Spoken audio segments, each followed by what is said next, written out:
Chuck Brownman's story, Independence Day, is up on the Shotgun Honey website, and he expects to have other stories appearing in some anthologies later this year, but more about those later.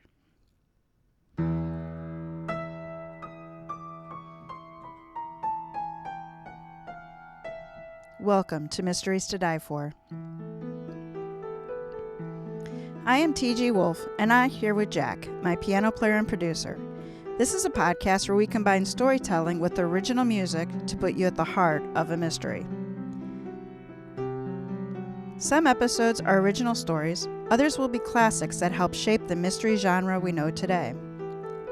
All are structured to challenge you to beat the detective to the solution.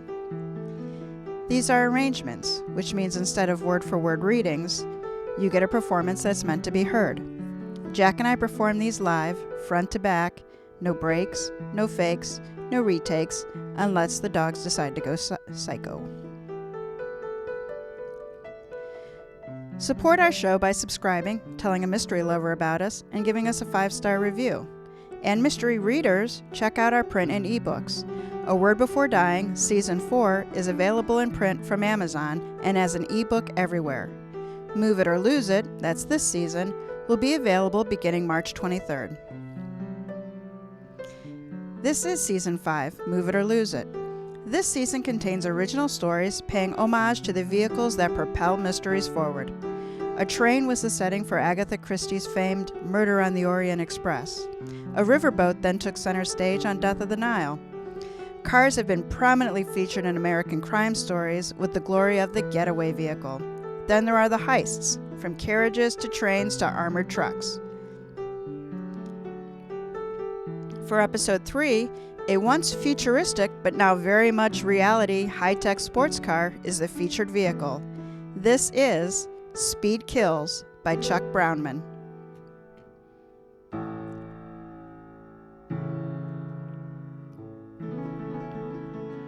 Shifting from park into drive.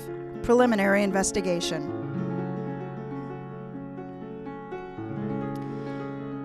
Vista Hermosa police detectives Jonas Maple and Kimberly Collins completed the twisty drive up Stedman's Hill, arriving finally at the top where the Stubbins mansion sat.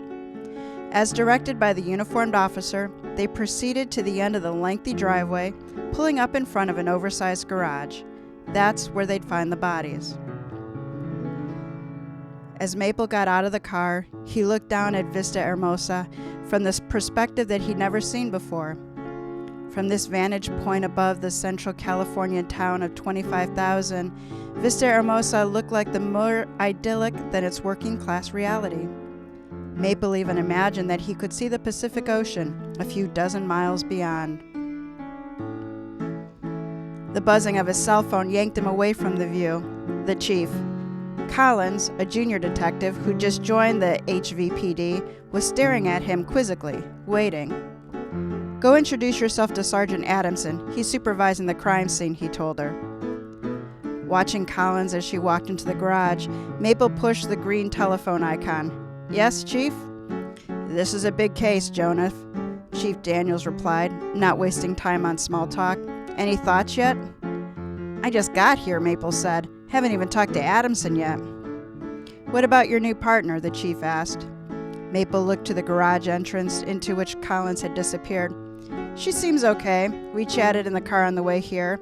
Third in her class at the Sacramento Academy, 5 years experience in their PD. But her reasons for leaving seemed a bit fuzzy." "Just worry about the case for now," the chief cleared his throat. "Listen, Jonas, the mayor's all over me on this. Both victims are high profile, so the internet's going to explode, and Vista Hermosa's going to get a lot of publicity. We want it to be positive, not how we can't police our town. We need you to solve it. ASAP. Read me?" "Loud and clear, sir." Maple disconnected and followed where Collins had walked in, nodding to the uniformed officer guarding the door. For a garage, it was huge, closer to a big box retailer than any garage Maple had ever seen, and several times bigger than his bungalow. A half-dozen cars, all fancy foreign models he didn't recognize, sat scattered about in various locations, gleaming under intense LED lights, as if on display at a museum. He spotted Sergeant Adamson in the middle of the building and headed that way. Adamson was tall and brawny, just a handful of years older than Maple, but a departmental lifer. He knew his stuff, how to train raw recruits, how to handle a crime scene. For the sake of the department and making his own job easier, Maple hoped Adamson didn't retire when he hit his 30. "Sarge," Maple called to get his attention. "What do you know so far?" "Not a hell of a lot, Jonas." Adamson walked to the two bodies, each covered. Two Vicks, Alistair Stubbins and Quentin Ballinger. Stubbins is local. You familiar with him? Maple knelt to look quickly at the bodies. The doc would fill him in, but Maple preferred to get a first-hand look himself. No physical wounds. Other than having skin the color of cherries, the two men looked peaceful, almost as if they'd settled in for a nap. He stood, letting his gaze travel from the bodies, taking in the broad details of the crime scene. The two bodies laid beside a shiny silver car. The floor was clean enough to eat off of. Multiple tool chests, two open, others closed. He'd get the specifics later. "He's a car developer, inventor, something like that?" Collins, beside him, gasped. "Are you kidding? Developer? Inventor?" She thumbed her cell phone and thrust it toward Maple like a weapon. Maple leaned forward to look. Some sort of news article or profile. "Alistair Stubbins is a visionary," Collins went on, "creating cars that are technologically and environmentally superior to what's on the road now. Why, he's practically Henry Ford, Nikola Tesla, Carl Benz, and John DeLorean all combined. He's building a new car, the Mede QN7, supposed to be the one that will surpass anything else. According to the online chatter, the car was supposed to be futuristically way out there, as much related to current vehicles today as cars are to horses and buggies." Maple waved her phone away from his face. He turned to Adamson and gave him a "there's no one crazier than a true believer" look. Adamson suppressed a grin. "What about the other guy, Ballinger?" Maple asked. "Stubbins has to be the target," Collins said. "Why worry about Ballinger?" "Two victims, Collins. They're both equal until we know more." Collins mumbled something and stomped toward the ME, who was walking around taking readings and measurements. Maple would catch up to her momentarily. "New detectives. They think they know it all in one day." "Who found the bodies?" Maple asked. "Housekeeper," Adamson responded. Mrs. Stubbins told her that Mr. Stubbins hadn't come in all night and sent her out to remind him that they had guests who needed breakfast. "The wife only noticed his absence this morning?" "Apparently, Stubbins was something of an absent-minded inventor," Adamson said. "Rich people. Go figure." Maple processed the information. "So what's Ballinger's story?" Adamson consulted his notebook. "Don't much about Ballinger yet. A car manufacturer from England. Flew in yesterday to talk about some business deal with Stubbins and another car maker, Sergei Ivanov. Ivanov's alive and in the house. All Ivanov and Mrs. Stubbins would say is that it was some sort of partnership." "Mrs. Stubbins, huh? She in the house too?" Maple asked. Adamson nodded. "Along with Stubbins' two grown children from his first marriage. All four of them on the grounds overnight. Full and easy access to the garage here." "Cynic," Maple said, grinning. "Have your guys look throughout this place and see if they can tell if anything's been disturbed or out of place. And do a search outside. Look for footprints, tracks, anything that might indicate any visitors from outside." "I only got a couple of unis here, Jonas, but I'll have them look around." Maple didn't have the time or energy to once again get into a long discussion about how Vista Hermosa couldn't afford a bigger department. He and Adamson had spent hours grousing over beers about that topic. Just do the best you can. Maple joined Collins and the medical examiner. Doc Wilson was a partially retired internist who served as Vista Hermosa's part-time, as-needed ME. Times being what they were, the town couldn't afford a full-time coroner. Difficult cases were shipped off to the state's crime lab. But Doc was competent. He'd practiced for decades, and unless specialized tests or equipment were needed, very little got past him. "What you got, Doc?" Maple asked him. Doc squinted and frowned, adding more wrinkles to his already creased face. Damnedest thing I've seen in quite a while, Detective. As I was telling your colleague, he nodded to Collins, near as I can tell, the two men died from carbon monoxide poisoning. They both had cherry red coloration in the skin, and that's the tip-off. I'll confirm it at my office, but yeah, I'm sure. Doesn't make any sense. No space heaters or generators, the usual cause. Maple looked around the large, sturdy building. At least 2 exits. Plus, he pointed to the front of the structures, a garage bay door. How did 2 car experts get caught in an enclosed space with the engine running and not get out? Well, that's your ballywick, Detective, figuring out the who, how, and why. Doc Wilson held up a meter. But I had one of the kitty cops go get an analyzer from the hardware store, and the test results don't lie. I'm still getting trace readings in the air. Oh, nothing harmful any longer, so don't worry. But it's in here. Huh, Maple said at the idea. Time of death? Oh, 8 to 11 hours ago, Doc said. So that makes it sometime between 11 and 2 this morning, Maple said, doing the math. Thanks, Doc. Let me know if you find anything else. Maple walked back to Sergeant Adamson, Collins trying to keep up with his strides. She said, "What do you—" Hold on a sec. "Hey, Sarge." Adamson finished talking to the uniformed officer, who nodded and left. "What is it, Jonas?" "I need your guys to check each car in here. Look for any signs of tampering," Maple said, "or anything that might tell us if one of them was running 8-10 hours ago. And get fingerprints from each one, too." He explained Doc Wilson's cause of death conclusion. "One of these vehicles was used as a murder weapon, and I want to know which one." Maple pointed to the doors on each wall and double-checked the locks on each door. "I want to know why these 2 automotive experts didn't simply leave." Adamson rubbed his jaw. "We'll do our best, Jonas. The Chief's on the warpath, Sarge. You might need to do better than that." "Interesting," observed Collins. Maple raised his eyebrows in a what-do-you-see gesture. "It may not be anything," Collins continued. "The rest of the garage is neat as a pin, but here," she pointed to the area around where the bodies had been found, "it's a mess. Total disarray, tools scattered everywhere." Maple looked more closely where Collins pointed.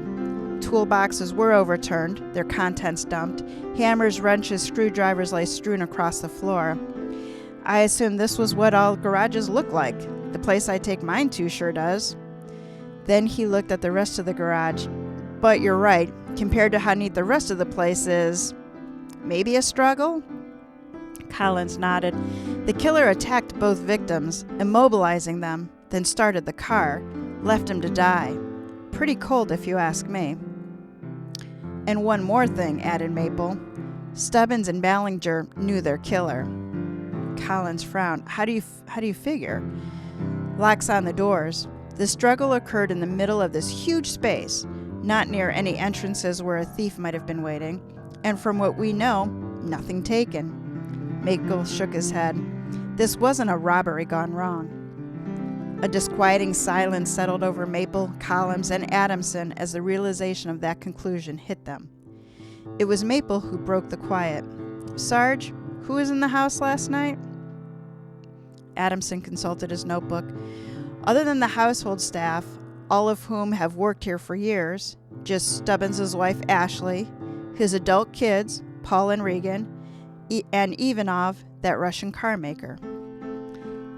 "All right," Maple said. "Collins and I will talk to the 4 of them. You talk to the staff and see if any of them heard or knows anything." Maple pointed to the tools on the floor. "And let's take prints off of those. Maybe the killer left one of theirs." "Will do, Jonas," Adamson said, "but I ain't holding my breath. From the look of things, I think someone smart committed this crime." Adamson walked away, getting his too few uniformed officers to tackle Maple's too many tasks. Maple and Collins walked the other way, toward the door leading into the house. "How long have you been a gearhead?" he asked her. "Ever since my father made it apparent he wanted a son." "Ouch," Maple muttered. "So where do we start?" she asked. "Where we usually do," Maple said, "with the grieving widow."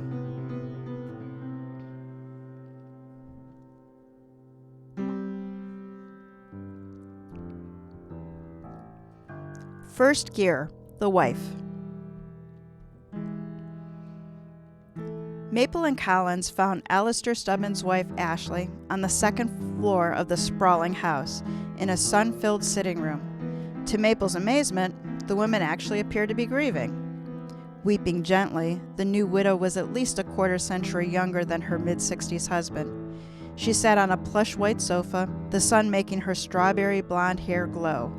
Fragile, expensive-looking glass pieces were clustered on tables and shelves that surrounded her.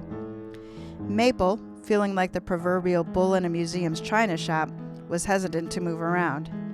Having grown up in Vista Hermosa, Maple had never spent time in a room this opulent. "Mrs. Stubbins," he said, "we're sorry for your loss, but we have questions that can't wait." With the final sniffle and a gentle dab at her eyes, Ashley Stubbins nodded. "What do you need to know?" "Why were your husband and Ballinger in the garage so late last night?" he asked. Best to start with factual questions before asking her for her alibi. She clutched the tissue. "I assume Alistair was talking to Mr. Ballinger about the business arrangement. Alistair needed assistance getting parts for the QN7, and he was contemplating a manufacturing partnership with either Mr. Ballinger or Mr. Evanoff." "Not both?" Maple asked. She shook her head. "He was intending to select only one. I believe he had decided to partner up with Mr. Ballinger." The other victim, Maple thought. Curious. "Had you met Mr. Ballinger before?" "My husband preferred being here in Vista Hermosa over traveling and socializing with his peers." She exhaled loudly. So he hadn't met either Mr. Ballinger or Mr. Evanoff before this. If he had, he wouldn't have done business with either of them. But his options were limited. "How did Mr. Evanoff react to hearing that he hadn't been chosen?" Maple asked. "I don't know if he knew yet." She shivered. "But I can't imagine he would have taken the news graciously." That gives him motive, Maple thought. "And this QN7 you mentioned, that's your husband's new car model?" "If his enthusiasm was to be believed, Detective, it's supposed to be the radical next step in car development. Something to do with advanced sensors and artificial intelligence, high speeds combined with collision avoidance technology, things like that." Collins flicked Maple a "I told you so" look. Ashley Stubbins picked up a china coffee cup and took a delicate sip.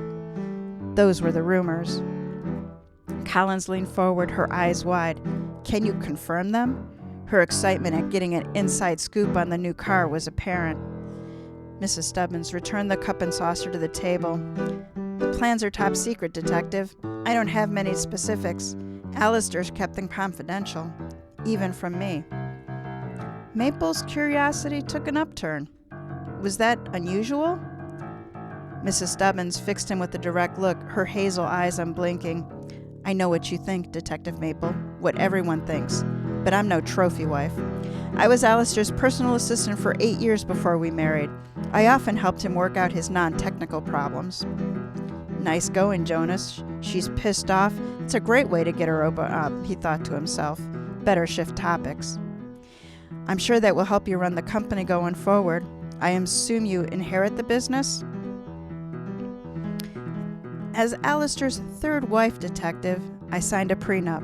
I receive a generous settlement to maintain my lifestyle, plus continued use of the condos in Aspen and Manhattan. Paul and Regan, Alistair's children, they get the bulk of the estate, including the company. That arrangement's been in place for several years. We're all aware of it." "Do his children have money issues?" Maple asked. "You'll have to ask them," she said. "Was there anything worrying your husband?" Collins asked. "Any changes in his life? Anyone he was having problems with?" Mrs. Stubbins snorted. "Fine-tuning the QN7, getting the bugs fixed, that was monopolizing his life." "I see," Maple said. "And just so our notes are complete, Mrs. Stubbins, where were you last night, between 11 and 2? Ashley Stubbins pursed her lips, giving a look Maple couldn't quite interpret, something between bemused annoyance and reluctant cooperation. "The spouse is always under suspicion?" she asked. "We simply have to determine everyone's whereabouts," Maple said. delicately sidestepping her question. I was here in our bedroom, Detective, she said, sweeping her hand in a grand gesture. Asleep and alone. Whether you believe me or not, I loved Alistair. Maple and Collins thanked her for her time, expressed their condolences once more, and then left. As they descended the stairs, Collins said, She genuinely seems broken up. She doesn't appear to have a motive. I don't know, sounds to me like she wanted to travel more, Maple said. Besides, I'm sure there are dozens of grieving widows with no motives currently residing at Couchilla, he said, referring to California's female-only prison and the location of the state's row for... Okay. Referring to California's female-only prison and the location of the state's death row for women. Collins rolled her eyes. Are you always this cynical? Maple smiled and thought, the naivete of the inexperienced. Just wait until she arrests a kid for killing his parent, sibling, or grandparents for a few bucks. Her perspective will change. Then Collins asked, What now? The kids? Maple considered what Ashley Stubbins had told them. Evenoff, he said. If this new car was so totally controlling Stubbins' life, I think we need to know more about the car and the so-called business arrangement he was contemplating.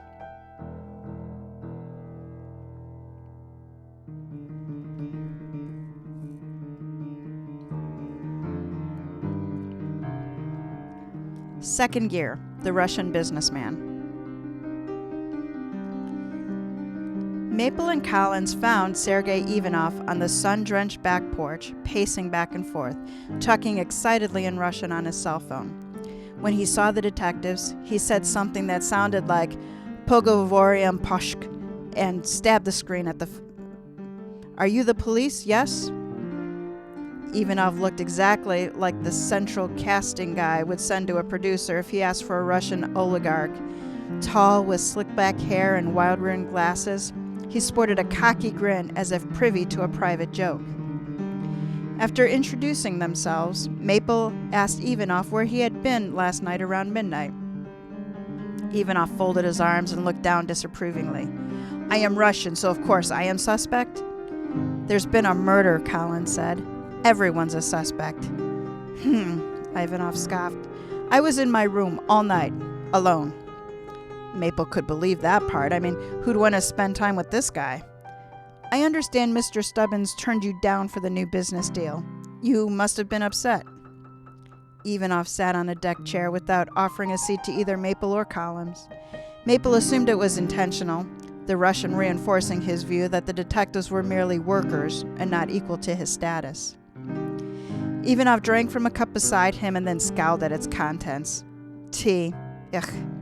Should be vodka. He shifted in his chair. QN7 is very fast car. Many new computer advancings to, what is the word? Maneuver, avoid obstacles, always protect itself. Always thinking, cognition called cutonic engrams. Brand new, very, very hush-hush. But Stubbins, he needed help. Very specialized metals and natural resources, computer chips, all hard to get. Maple didn't know a carburetor from a cylinder, although he'd blown a gasket from time to time when confronted with the lazy or sloppy police work. He glanced at Collins for help. To his relief, she picked up on his distress signal and repeated the last question. Why did Stubbins turn you down? Ivanov looked at Collins as if seeing her for the first time. He smiled broadly and leered. Maple's fist tensed, ready to protect his young partner. Young lady detective, this is a good question. You should be in charge. Maybe I need very private, security consultant. Save your breath and use it to answer my question, she replied. Maple felt himself relax. Collins, obviously no stranger to unwanted attention from creepy men, didn't need protecting. Ivanov grinned, no stranger himself to being rebuffed. Stubbins say Ballinger better fit. I say he's wrong. Word around our industry is Ballinger's having money problems, lowering production standards, cutting corners. Stubbins wanted only best. He pointed his polished thumb to his chest. Me.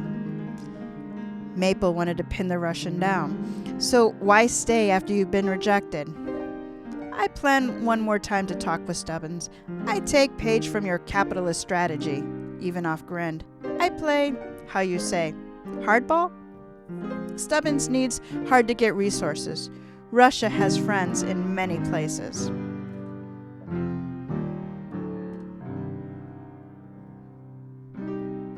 You were going to extort Stubbins? Colin asked, surprise slipping into the question. Ivanov shrugged. It's how game is played, Detective. Maple knew all about games criminals engaged in to achieve their goals.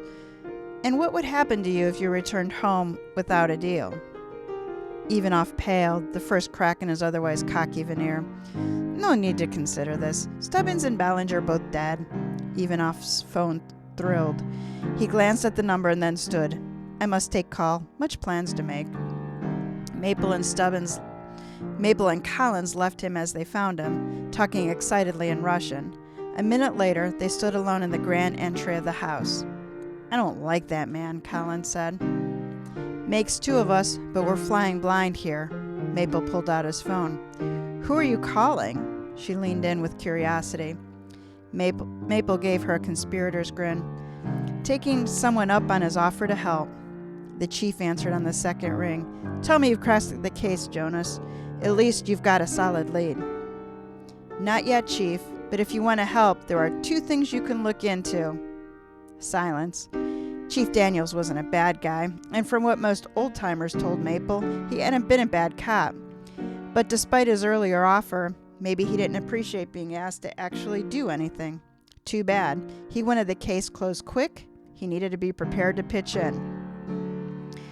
Sure, he said. What do you need? First, Maple said, Ballinger, the other victim. What's his background? And secondly, Ashley Stubbins' prenup.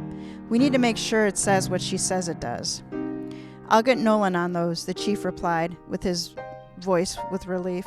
Stay on top of this, Jonas. Time's running short. Maple hit the red hang-up button on his phone. As he did, Collins started reading off the screen of her smartphone. Quentin Ballinger, 54, born in some English village, now a citizen of Morocco for tax reasons. CEO of Ballinger Motors, childhood education, twice divorced, no kids. She continued swiping down. Builds cars but doesn't invent. Buys or licenses designs from other companies. His company's income is down but not close to bankruptcy, at least not yet. Maple glanced at her screen and frowned. Where are you getting that? Wikipedia? Really? That's your idea of investigating? Collins gave him a cat who swallowed the canary smile. In-depth profile on cars we notice. A highly reputable and widely followed podcast. She's no fool, Maple reminded himself, but he wasn't ready to concede defeat. Let's see what Nolan turns up. And while we're at it, let's verify everyone's locations around the time of death. Collins slid her phone into her pocket. You don't believe the widow and the Russian? Right now, Maple said, I don't believe anyone. Not without independent verification.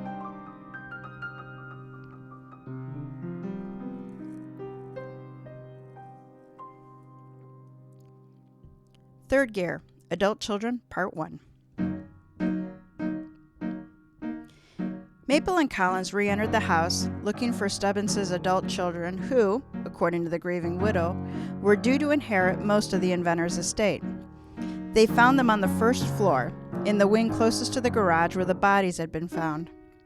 Regan, the daughter, was in the solarium, staring out the many windows providing a view down the mountain toward town. Paul, her older brother, was in the library. Interesting, thought Maple. A handful of hours since they learned their father was dead, and yet they're apart, not comforting one another. Standing in the hall between the two rooms, he had Collins ask Regan to join them in the library. Collins gave him a what's up look, knowing that it was unusual to question suspects together. Not wanting Regan to overhear, he whispered to her, saying, Let's play them off each other. He waited for Collins to return with Regan before the three of them entered the library. The room was long. Built-in shelves lined the walls, filled with expensive-looking volumes. In the middle of the room, behind a velvet sofa and matching wing chairs, stood a table with liquor bottles on it. At the table, Paul Stubbins set down a cut glass decanter and hoisted a newly filled brandy snifter. He was tall and thin, dressed in many shades of brown, tan, beige, sand, except for a rainbow scarf that hung from both sides of his neck. "Welcome, members of the local constabulary," he said, then took a healthy swig, emptying the third of a glass. "Very Agatha Christie," he added in a fake and over-the-top British accent. "Are there any clues, Inspector?" Maple and Collins exchanged looks, clearly not his first drink of the day. "This isn't a game, Mr. Stubbins," Maple said, "and detective will suffice." "I agree," Paul replied in his normal voice. Then, resuming the thick British tone, "It is not a game, Inspector. It is a play." "Behave yourself, Paul," said Regan, a petite redhead with freckles. "This is serious." Paul picked up a magnifying glass and continued using the fake accent. "Leads to follow, footprints to track, bloodhounds to be released, Inspector? All leading to Act 3 denouement, where the murderer is unmasked?" "Your sister's right, Mr. Stubbins," Maple warned. "A murder investigation is serious. Someone's going to be arrested and spend the rest of his, or her, life in prison. And anyone who impedes our inquiries will likely join the killer in jail. I don't think either of you would enjoy that." Paul set the brandy sifter down and applauded. "Bravo, Inspector! Well played. Just the right amount of earnestness and implied threat. I'm cowed into submission." He swung one end of the rainbow scarf around the front of his neck, again picked up his snifter, took a large swallow, and then sat on the soft velvet couch and lifted his legs onto the sofa. "Ask away." Paul's phony accent was starting to get under Maple's skin. "Ignore it and get on with the questioning," he told himself. "You told the uniform officer first on the scene that you were asleep when your father and Mr. Ballinger were killed. Can anyone verify that?" he asked. "Sadly, no. I was alone. When I stay here at the estate, I'm more circumspect about my sleeping arrangements." "For once, my brother's telling the truth," Regan Stubbins said. "He was alone at his apartment in the carriage house, as was I, assuming that was your next question." Paul confirmed his sister's statement. "Seems rather convenient," Maple observed, "each of you providing the alibi for the other, and for yourself." Maple waited, letting the silence play itself out, giving either sibling the opportunity to fill in the void. Neither one bit. A pair of cool customers, these two. Just then, a uniform officer ran into the room. "Detectives, come quick! Sergeant Adamson needs you in the garage." Collins caught his eye and then hurried out. "Stay here," Maple ordered the uniform officer. "Not a word between them, and take their phones. If they resist, cuff them." They ran toward the garage. Upon entering, Maple spotted Collins, Adamson, and two uniform officers next to the Meta QN7. Shouldering his way past the group, he saw Sergei Ivanov lying on the floor, white as snow, moaning and holding his right arm. Telling one of the officers to get a doctor, Maple kneeled next to Ivanov. "What happened?" "Not for certain," he said. "I opened door intending to look inside and feel electric shock. Next thing I know, you here." "This garage is a crime scene," Maple snapped. "What's so interesting inside the car? Were you trying to learn its secrets?" Despite his obvious pain, Ivanov looked offended. "I am honest businessman. Stubbins and Ballinger both dead. Why I need to steal? But rumors starting. Time to make deal is now. I must..." The medical examiner arrived at that moment, the closest thing to a real doctor anywhere on the estate. He gave Ivanov a quick examination, then instructed an officer to take Ivanov to his room to rest. "No further questioning right now, Detective." "But Doc, he's at least a person of interest."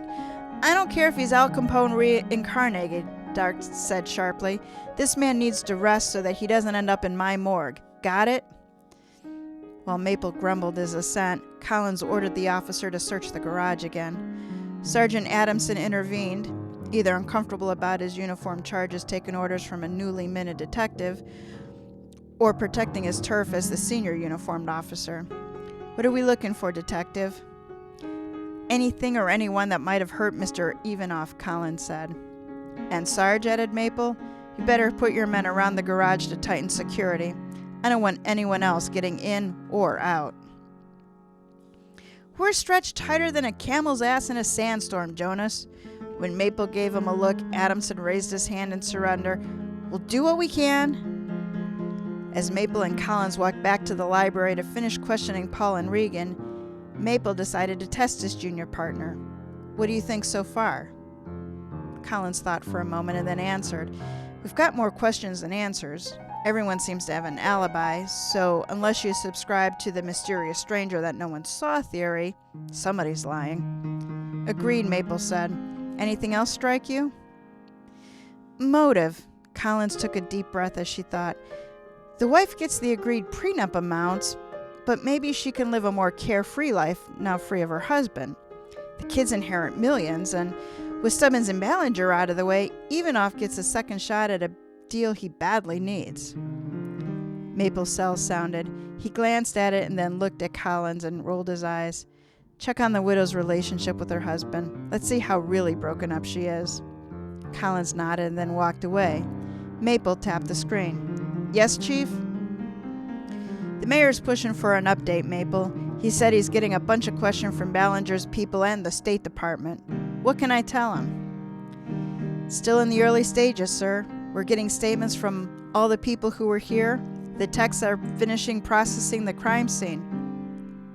"It's not fast enough, Jonas. If you can't solve this in the next few hours, we'll have to bring in the state cops, which I really don't want." The chief cleared his throat. "From what I've heard, seems like it could have been an intruder or some drug user looking for quick cash, don't you think?" "It's certainly one possibility, Chief." Maple hesitated, caught between wanting to find the perp and wanting to keep his job. "We're keeping an open mind to all theories." "Don't ignore the obvious, Jonas." The click sounded like Maple's future. "Chief wants this to be a burglary gone bad," he told Collins when she returned. She frowned. I suppose it could have." He cut her off. "You really think so?" She shook her head. "No, not really." Maple's phone rang again. Detective Nolan. "Talk to me, Rick," Maple said. "What's Ballinger's background?" He listened as the man confirmed what Collins had found on the podcast website. He thanked him and disconnected. He told Collins, "Nolan confirmed the details on the prenup. And about Ballinger, it's what you said before. I'm sorry I doubted you." "You're honest, Detective Maple. I'll give you that. Most experienced detectives stuck with a rookie on a big case wouldn't be so fair. Ready to finish talking to the heirs?"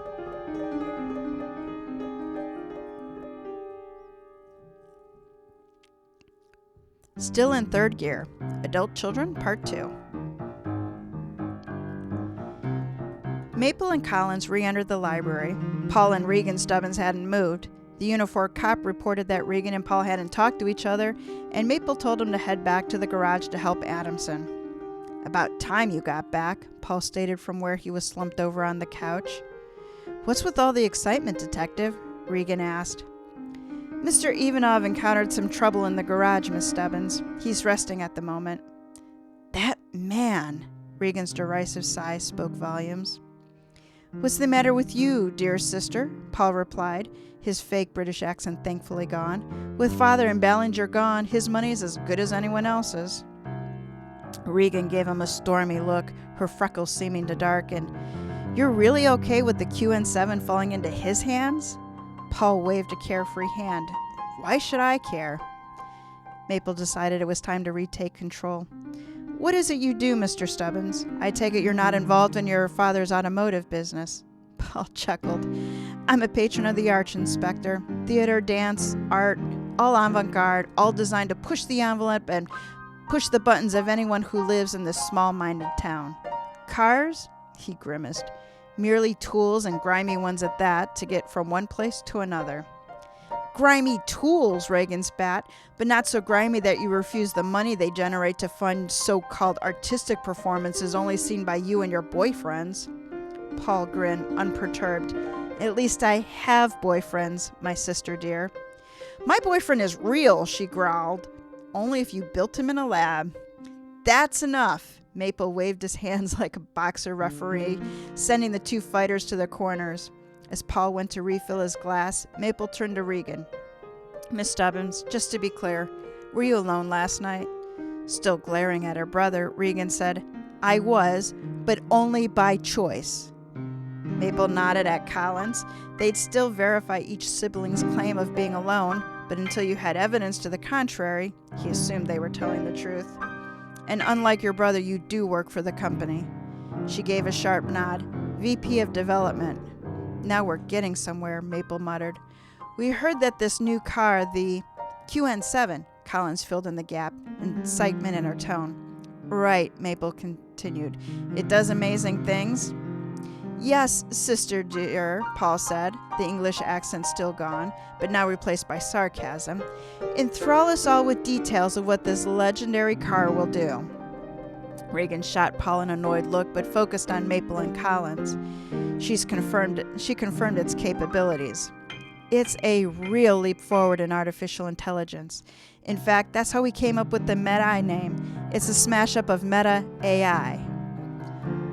So the artificial intelligence is entwined into the car's performance? Collins asked, her full gearhead persona coming out. That would be amazing. Right? Regan matched Collins' excitement, like two fans oohing and aahing over a hot celeb. And with its connectivity, it's like a souped-up version of Alexa, fully connected with the driver's life. All the electronics of their home, their office, everything. Maple could not understand their excitement over a car. So you're moving into the CEO's office, he asked. Regan smiled. Before succeeding Father, I chose to learn the business firsthand, from the tires up. Father approved. I didn't feel I was ready. Are you now? Maple asked. Regan smiled confidently. I suppose we'll find out. But the two of you inherit the bulk of your father's estate, Maple said. That's millions of reasons to want him dead. She shook her head, red hair swishing as she did. The business will suffer without him. The finishing touches on the QN7 will be delayed, maybe permanently. And once this news gets out, the stock will plummet. Wait a minute, Paul said, again holding a full snifter. How much will this cost us? I've committed to bankroll Gregor's new play, and Maya's exhibit opens in a few weeks. Maple took a leap of faith. Your father didn't think much for your artistic philanthropy, did he? Paul's face reddened, his grip on the snifter tightened. He was a troglodyte. Give him a greasy tool and he was happy as a pig in mud. But anything else? Maple pressed. You argued? Often? Argue? With the great automobile visionary, the mighty Stubbins? Paul scoffed. Our days of fighting were long over. Other than mandatory family events or pretending for appearances to be something out of Norman Rockwell, we traveled in our non-overlapping circles, kept our distance. Don't do that now, either of you, Maple said as he and Collins turned to leave. Stay close. As you wish, Inspector, called Paul to their backs. Once the detectives were outside the library, Collins said, lots of motives in there. Not just money. There's ambition, parental disapproval, and who knows what else. She looked at Maple. You really think one of them killed their father? Maple shrugged. Why are you assuming it was just one?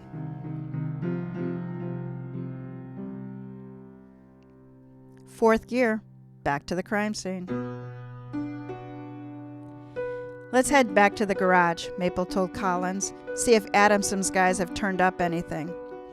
They walked down the hallway and re-entered the garage. The bodies had been removed. Two uniformed officers were occupied, one checking doors and windows, the other going car to car with the guy wearing coveralls with the patch from Lefty's garage. Sergeant Adamson joined Maple and Collins. What's the guy from Lefty's? Maple asked him. Well, you wanted to know if anything was missing or out of place, Adamson said. None of my guys is much into car repair, so I thought I'd import someone who knows what he's looking for. He find anything? Collins asked. Not so far. As as the other information you asked about. Adamson flipped pages in his dog-eared notebook. Only Stubbins' prints are on the other cars. Windows and doors were all locked. They're connected to a very advanced home security system, and they all open and close and lock electronically. And in case you're interested, the doors were several inches thick, and the windows are made of unbreakable glass. Quite the fortress Stubbins built himself. Interesting, said Maple. Confirms our suspicion that Stubbins knew the murderer and let them in. What else? We checked the security system, Adamson said. Somebody entered at 11:50 last night. The 2 victims, Collins interrupted. That'd be my guess, Adamson nodded. But then we see that the same door, the one leading into the house, opened again at 12:47 a.m., about an hour later. The killer, Collins exclaimed. Perhaps, Maple said, and then he asked Adamson, was the mechanic able to figure out which car was used to poison Stubbins and Ballinger? The new one, Adamson said, the prototype everyone's so hyped up about. The QN7? Collins' eyebrows raised. It seems pretty ironic. Someone uses a car designed to be fast, evasive, and protect lives to kill its inventor and his partner? Twisted sense of humor, if you ask me, Adamson replied. What do you think, Jonas? Maple didn't answer, instead staring at the prototype. Then he looked at the main garage bay door on the far wall, after which he turned to look at the door leading into the house. Collins cast a worried look at Adamson. Maple, are you okay? After a few more seconds of silence, Maple asked Collins, you're the resident expert on this new car. Walk me through how it starts. Collins answered, it's all electronic. There's a button on the dashboard, or the driver can use a fob with a button to start it remotely. Both Maple and Adamson were peering at her intently. What? She said, holding out her hands. There was a lot of guessing on the chat boards, so I looked. I just wanted to satisfy my own curiosity. Some people have been speculating that the car might have had the ability to start itself under the right circumstances. Say if the driver were drunk or incapacitated, something like that. Why the interest, Maple? Maple didn't answer Collins, but instead turned to Adamson. Sarge, did you find a fob in Stubbins' pocket? Adamson scanned his notebook. In his pants pocket. Why? Trying to visualize the crime scene, Maple said. Stubbins, Ballinger, and the murderer are near the car. Assuming that neither Stubbins nor Ballinger was trying to kill the other, how did the murderer start the car? And second, why don't Stubbins and Ballinger leave? Or why doesn't Stubbins just turn the car off? The murderer must have been the one with the fobs to start the car, Collins offered. Maybe some kind of manual override so the engine couldn't be turned off? Maple again was giving her the how do you know all this look. With the QN7, anything's possible, she said. It's what the enthusiasts are saying. Anything's possible, repeated Maple. Like maybe Stubbins changed his mind about the partnership with Bollinger, started the car himself? Murder-suicide, asked Adamson. Seems a reach, Jonas. Not the first I've made, nor the last, Maple shook his head. Everything seems off. Not only is the car inventor killed by his own creation, the method is carbon monoxide poisoning. The whole case screams someone anti-cars, or at least someone against the Medi QN7 or the partnership with Ballinger. Evanoff's against the deal, Collins said. So's the daughter, and the son hates all cars. It could be any of them, she said, her excitement showing. Maple instructed Madison to put a man outside the garage bay door. No one gets in and out. Then he said to Collins, I think we should continue this in the house, Detective.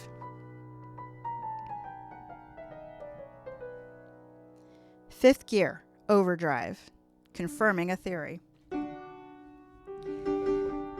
I need to confirm a couple things, Maple said to Collins as they re-entered the house. You know who did it, she asked. Maple nodded. I have a theory. Come on, Detective, share. Collins pursed her lips in annoyance. Not until I'm standing on firmer ground, he said, glancing at her. Otherwise, you'll think I'm nuts. Collins nodded, respecting his reason. What can I do to help? Verify the 2 kids' alibi, he said, and run something down for me. Maple paused at the base of the stairs. I need to know if Ballinger and Ivanoff have a common business connection. Maybe they work together sometimes? I'll see what I can find out, Collins said. Where are you going? He looked at the library door. I need to do some follow-up with the widow and her daughter. They separated. Maple walked into the library where Paul and Regan still sat. How much longer must we endure this interminable incarceration, Inspector? Paul complained, the petulous clear in his tone. Maple ignored him. Miss Stubbins, would you step out here with me, please? Regan looked mystified but agreed. More questions, Detective? A few, he said. I need more detail about the Metai QN7. She shrugged.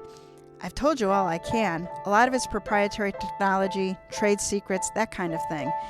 And many details Father kept from me. These are super-duper cognitive thingies, Maple said. Where do they come from? The Cutonic engrams? I'm a mechanical engineer, Detective, not a bioengineer, nor a neuropsychologist. All I know are the basics. Which is a heck of a lot more than I know. Please, Miss Stubbins, Maple asked. Regan exhaled, probably a combination of frustration and putting her thoughts together. This has been a theory for decades, she said. An engram is a unit of mental action, like memory, knowledge, judgment, and perception. You with me so far? For the moment, Maple said, don't go too fast. Regan smiled and then continued. Father believed these units could be replicated on a computer chip. That's called Cutonics. He put these chips in the car, allowing the vehicle to take the steps of artificial intelligence, sense, comprehend, learn, then act. And since it took 7 generations of chips to get the computerized engrams to work, that's where QN7 gets its name. Cutonic Engrams, 7th version. Maple smiled. I think you sounded dumb enough that even I could understand. And the car's computer, it's connected to the internet? Well, certainly, she said. Okay, Maple said, certain he now had the cat by the tail. One last thing. Do you have a set of the fobs that start the car? Regan shook her head. Maple thanked her and took her back into the solarium where she'd been earlier. She said that she didn't want to be in the same room as her brother for now, and, well, Maple understood. Maple climbed the stairs to Ashley Stubbins' bedroom suite. The widow looked up from a photograph album she was holding. Just remembering the good times, Detective. Sorry to interrupt, Maple said, feeling awkward at her teary eyes and sad manner. Just one question, Mrs. Stubbins. Did your husband give you a fob to start the Mate QN7? Ashley said, yes, he gave it to me for safekeeping. Why? Do you still have it? He asked. Well, certainly. She stood and crossed the room to her dresser, pulled a fob from the top drawer, and then handed it to Maple. And no one else has one, he clarified. Alistair preferred to limit access to his inventions while he perfected them, she said, but he always gave me one. A sob escaped from her throat. He said I was his lucky charm. Just then, Collins entered the room. Excusing himself, Maple joined her. What did you learn? He asked in a whisper. She answered in the same tone. No one can say for sure where Regan and Paul were. As for the other thing, she glanced over at Ashley Stubbins, making sure they weren't overheard. I had to go to some dark corners of the internet and call in some favors. It's not well known or publicized, but Ivanov and Ballinger have a deal to jointly manufacture cars, including the Mate QN7. At her hesitant nod, he billed a theory.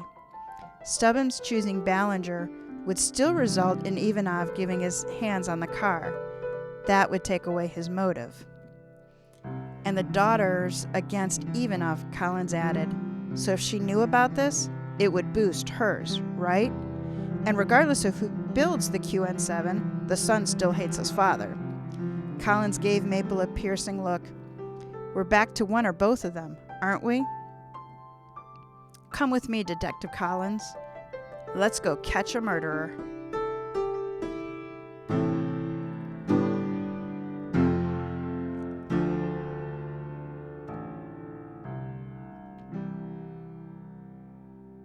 And we reached the deliberation, Jack. I gotta say, is this on? It's on. There we go. Whoops, I might have turned it off halfway through. Anyway, I got no idea.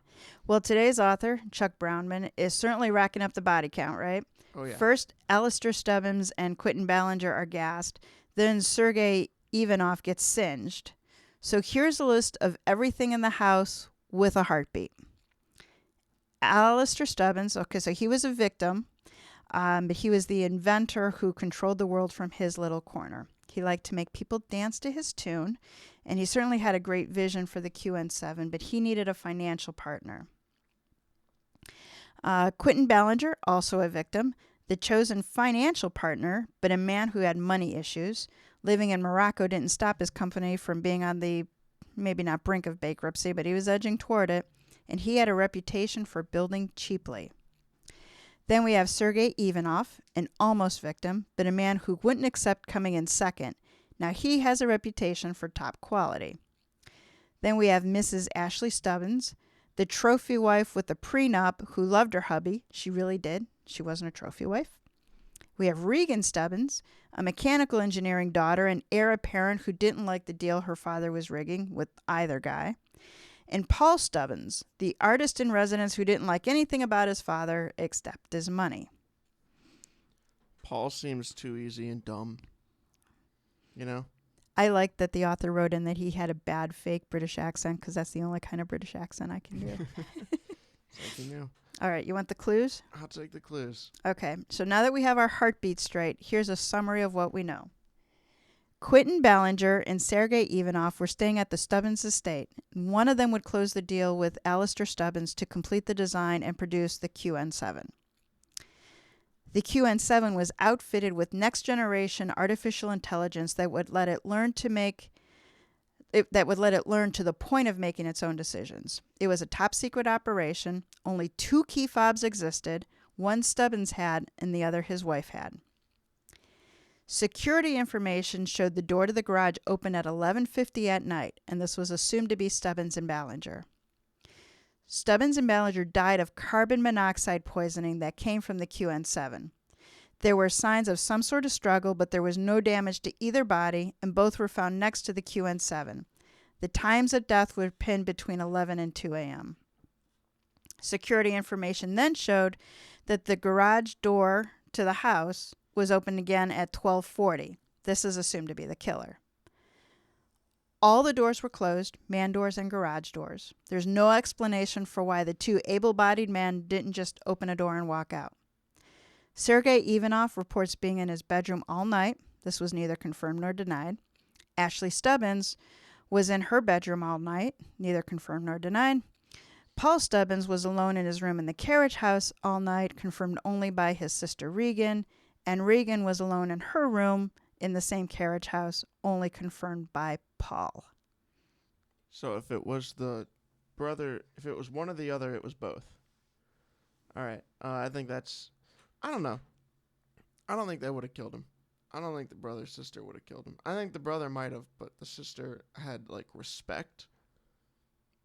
Yeah. You know? I mean, the sister didn't like either of the deals, so maybe she thought her dad was, like, you know, not falling apart, but, like, cheaping out on a very important, you know, part of this car. I don't remember how, you know, passionate the sister was about the car. You know, if she was freaking out. I know Collins kind of was. I mean, the sister's passionate about cars in general. I thought it a little strange that, though she's the VP of development, that her father kept her somewhat at arm's length. Like, she seemed to know a lot about the mechanics of the car. She certainly knew enough about the artificial intelligence and stuff that she could explain it to you and me. But it seemed like this was Daddy's project. And it seems weird because also, how can he make a car just alone and not even, like, the people he's close to know anything about it in that sense? Which I guess is something completely aside from who actually killed him. But that part's weird in my opinion.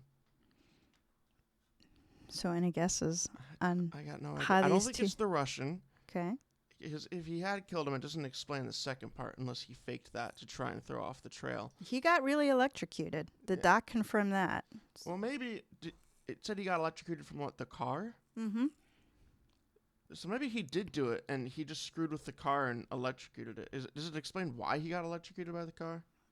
No, it just he was screwing around in the car, got electrocuted, and that's where the cops found him, sort of, you know, on the ground, zigging and zagging. That electricity zipping through him. That is so stupid. Of him. Not of, like, the author, but of him. Anyway. I'm not going to go with him. I think I'm going to go with Not the wife. She seems too happy. I'll go with the She 2 kids. seems too happy. She's grieving No, this I mean, entire she's- thing. She's like, I loved him. She seems too happy. She seems too happy with the husband who's dead. Oh, okay. Okay. She seems too sad that he's gone to have done it. Okay. And I suppose if it had said like, oh, she was an actor in her past life, then I would have said, it's her. No, she was But his administrative assistant. Yeah, I don't think she could have done it. I'm going to go with brother-sister combo. Okay. You know, that always throws them off when it's 2 people instead of 1. That is true. That's always a twist. All right. So everybody lock your guesses in as we put the pedal to the metal and get to the conclusion.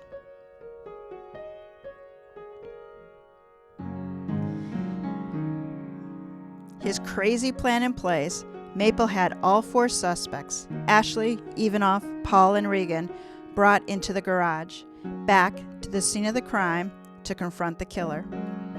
He gathered them a few feet from the QN7, near to where the bodies of Stubbins and Ballinger had been found.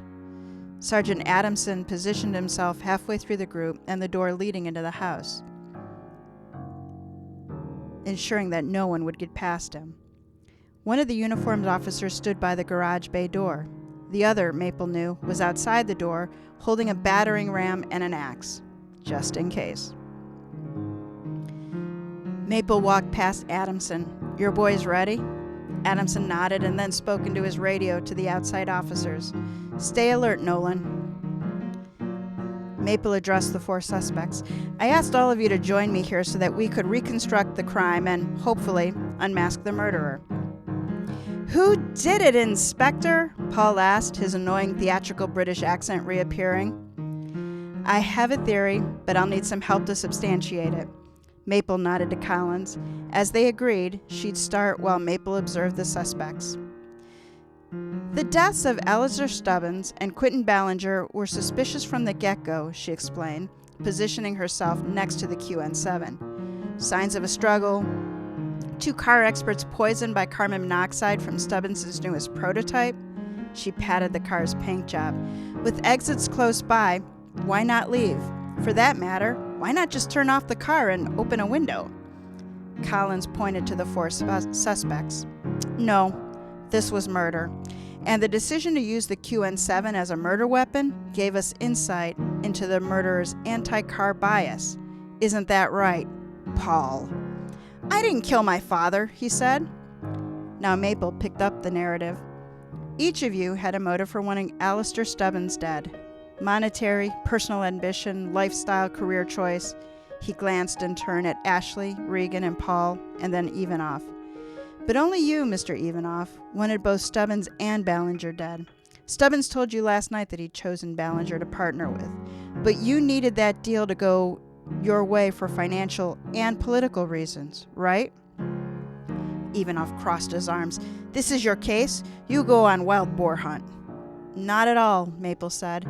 You got a hold of one of the remote fobs, started the car while your 2 competitors stood here, and you waited for them to die so that you could cut a deal with the grief-stricken widow. Ivanoff snorted derisively. Where would I get fob? Where indeed? Maybe you had a partner, an inside man or woman. Maple directed an accusing look at each family member. He glanced at Collins, standing next to the QN7, with her hand resting on the car's body. She shook her head. No reaction yet. It's not logical, Ivanoff said. If I kill 2 men, why I need to look inside of car? Get shocked. So you were trying to learn the car's secrets, Maple asked. The Russian waggled his index finger. I know rights. I say nothing without lawyer. Maple smiled grimly. Keep his number on speed dial. You're likely to need him. For the moment, let's take Mr. Ivanoff at his word. He turned to the 3 family members, pointing at them like an executioner. Which of you had the strongest motive? No one reacted. Maple let the silence grow to an uncomfortable length. Thanks to her prenup, Mrs. Stubbins doesn't benefit monetarily from her husband's death. But maybe she just wanted to be free to move somewhere more glamorous. Paul argued with his father when he objected to Paul's artistic endeavors, but I don't see that young man having the backbone or technical capability to carry this out. Hey, Paul said, apparently more upset at the perceived insult than happy at being left off the hook. But you, Regan, Maple went on, ignoring the son's protest. With your father out of the way, your path to the company's quarter office would be clear, and Ballinger's death mean you could negotiate a deal with Ivanov. It was you, wasn't it? At that moment, the electronic locks on the garage door and the windows clicked. Everyone was locked in. The QN7 roared to life. They all turned to stare as its engine revved. Maple studied the suspects, looking for some indication as to who was causing this, yet everyone appeared clueless. In the enclosed space with the motor racing, they would be dead in minutes. "Someone turn off that damn car!" Ivanov yelled. Maple pulled the fob Ashley Stubbins had given him and pressed the button. No effect. Maple called to Adamson, "Sarge, get your guy outside to burst in the door. Quick!" The QN7's engine revved even higher, the whine of it running at maximum RPM sounding as loud as an airplane. The horn started blaring, adding to the cacophony. Adamson railed Nolan, "Use the battering ram! Use the axe!" "What, Sarge? Repeat! I can't make out what you're saying." Ashley stood open-mouthed, as if frozen. Ivanov ran to the window and started pounding on them, not knowing the glass was unbreakable. Collins and Regan each grabbed tools, Collins ducking into the QN's interior and Regan trying unsuccessfully to lift the hood. Collins emerged and held up her hands in a gesture of helplessness. Then she began beating a heavy wrench on the exterior of the car. A memory tugged at Maple's mind. An earlier comment about the QN7's programming. Could it work? He motioned to Regan. "Tell Ivanov," he yelled over the noise and right into her ear. "No deal." Puzzled look crossed Regan's face. "What?" Maple felt woozy. He saw Paul sway and lean against a post. Time was running out. "Tell Ivanov you won't do business with him under any circumstances. Hurry!" Regan shouted to be heard. "No deal, Ivanov. Not today, not any day. No deal." Ivanov frowned in confusion. Maple held his breath as a moment passed without change. "The QN7 is mine," Regan said, "and only mine." Then the QN7's horn stopped, and the engine died. Around the garage, door and window locks disengaged, and Adamson's men pulled them open. Everyone ran outside to gulp fresh air.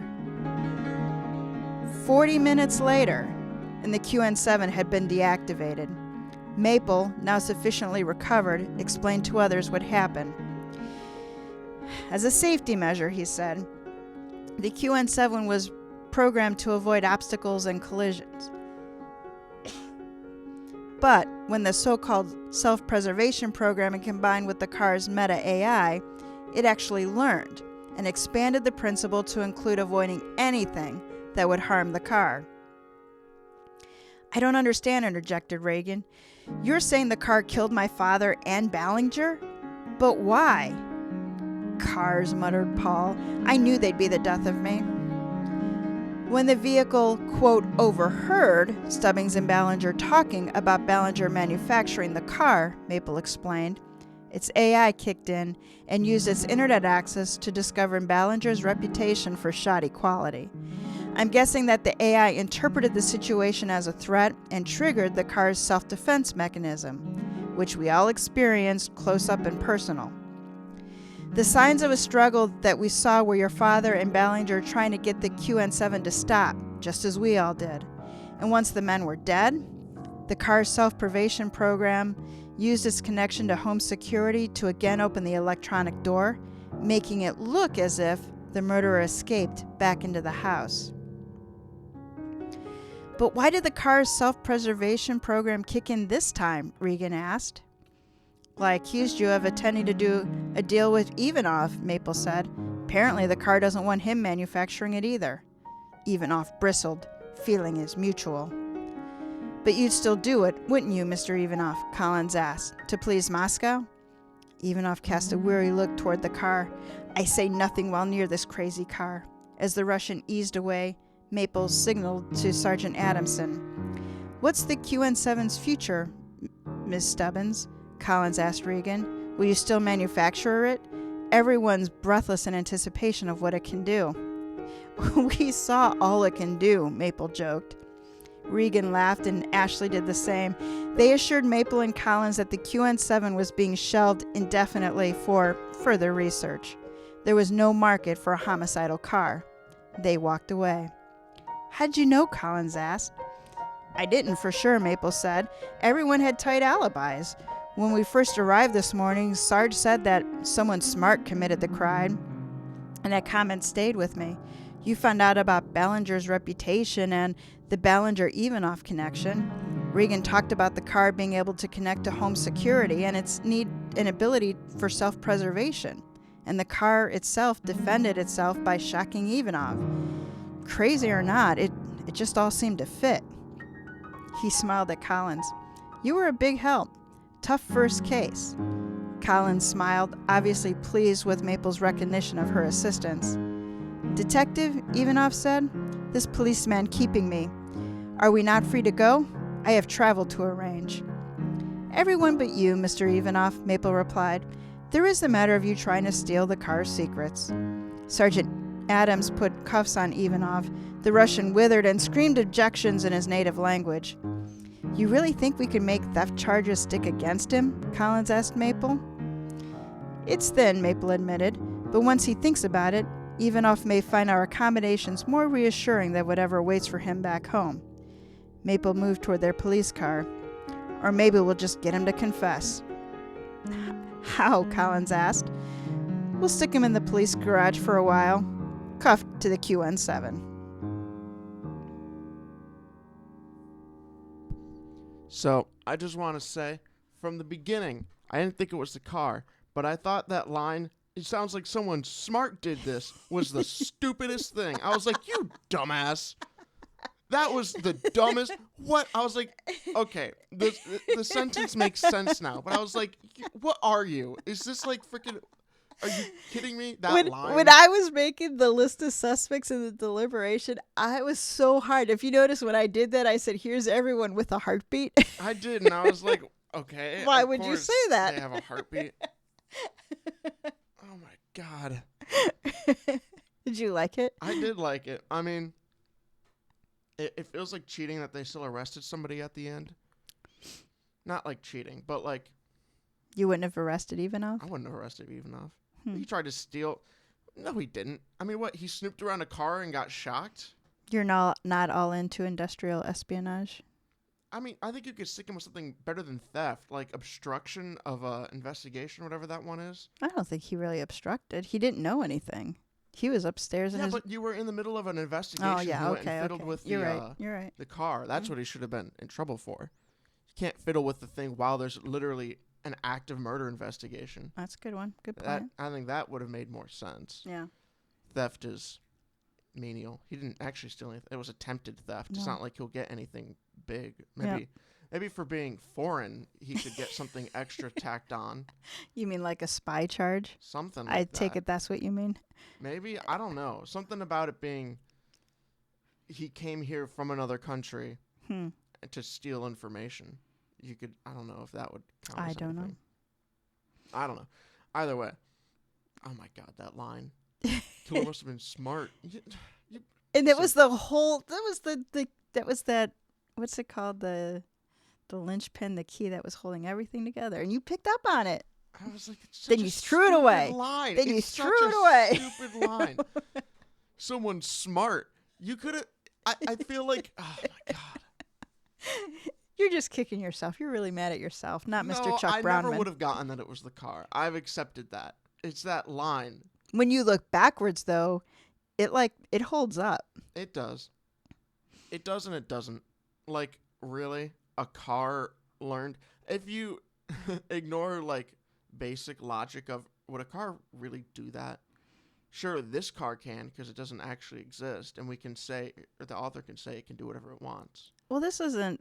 I mean, so much of science fiction has this kind of storyline in it. I mean, if you think back to Hal, I don't even know what that came out in the 70s or 80s.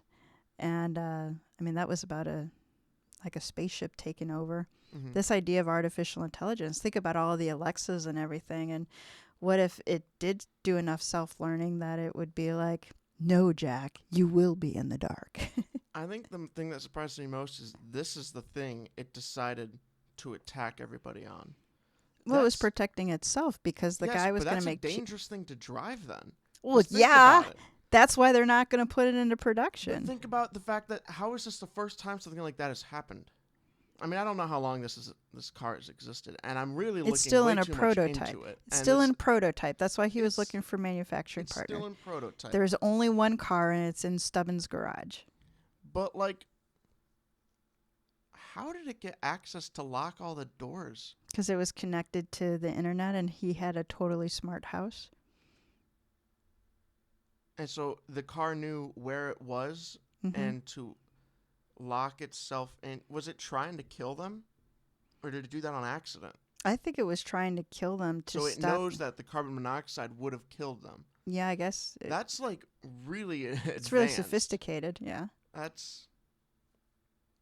I mean, it holds up in the sense of that's what happened, and you can't say it's not what didn't happen because it's what happened. But that... I mean, it's a really cool answer. Well, mystery lovers, let us know what you think of Mr. Brownman's story and whether you agree with Jack. So a little bit about Chuck. Chuck has spent the last 25 years plus working on becoming an overnight writing sensation. He concentrates on writing mysteries and suspense short fiction. His work has been published in several anthologies, including the 2019 Eyes of Texas anthology from Down and Out Press. It's actually Down and Out Books. Volumes 4 and 5 of the annual Death Edge Tales anthology and of the Book of the Month Club anthology.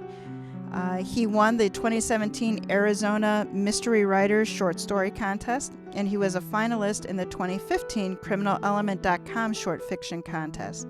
His stories also appear on the MysteryNet.com site. And I'll just point out that as the anthology for this season comes out, Chuck will be featured in that. In his real life, Chuck is a Houston-based corporate and energy attorney, advising and working for some of the country's most entrepreneurial companies. He's also an adjunct professor of law and has spoken at legal seminars for many years. I mean, that's how he knows so much about all this futuristic energy stuff. So that wraps up this episode of Mysteries to Die For. Please do support our show by subscribing, telling a mystery lover about us, and giving us a 5-star review. Check out our website, tgwolff.com/podcast, for links to this season's authors and their stories. Mysteries to Die For is hosted by TG Wolff and Jack Wolff. Speed Kills was written by Chuck Brownman. Music and production are by Jack Wolff. Episode art is by TG Wolff. All right, Jack, what are you going to take us out with this time? Oh, a bad note. Shut up. All right, I'm trying.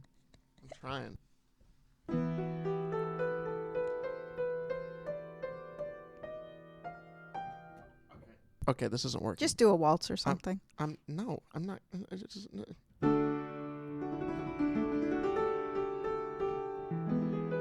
Son of a...